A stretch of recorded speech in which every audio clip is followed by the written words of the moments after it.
Welcome to the Interior Design Department at the Canadian University, Dubai.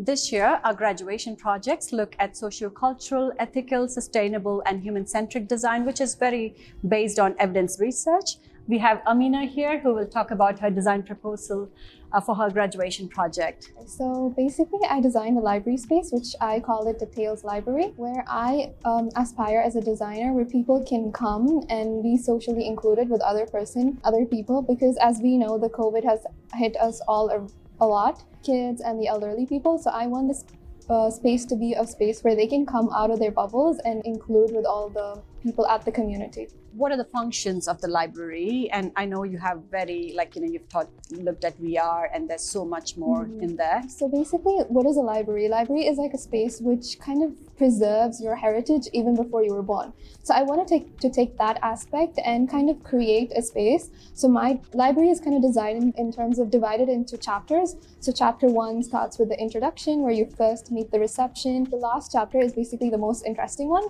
which I call it the reading jungle, because scientifically proven that basically as the human race is influenced by the nature, right?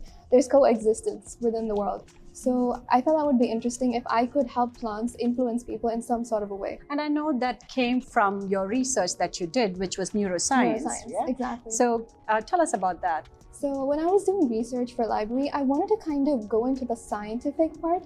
So I was like, why not I kind of merge two things together, because that's what we always do. I was really interested in neuroscience, so I thought, why not I bring that to design?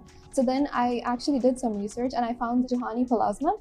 He always talks about bringing neuroscience into design, and he calls it the neuroarchitecture. So that interested me so much, and that's what I took as inspiration, and basically designed the whole space thinking about the mind and the body and how it would influence people. Plasma is indeed really inspiring. Tell us about your cafe and the interactive spaces, like, you had the playing space and, So the chapter 2 is what I call the percentage cafe, which is another interesting aspect, of course, which talks about the restaurant, the cafe itself. It not only provides you with healthy food, but also gives you the calorie range of how much calorie intake you're taking. And the other interesting aspect is that I have a courtyard just beside the space, so then people can actually plant their own plants and get the juice out of it. I want to be in your space, Amina.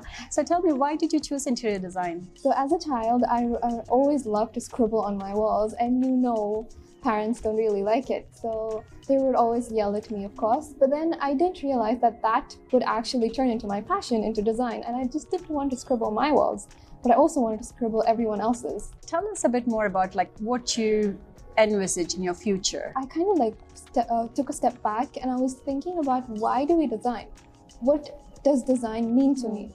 So I thought I just didn't want to create spaces that had length, width, and height, but I also wanted to create experience within people. But then I didn't just want to do that through buildings and design in general, but I also wanted to create a handle, kind of like a blog where where people can put in their ideas, and other people who are currently in that situation, it can help them overcome it.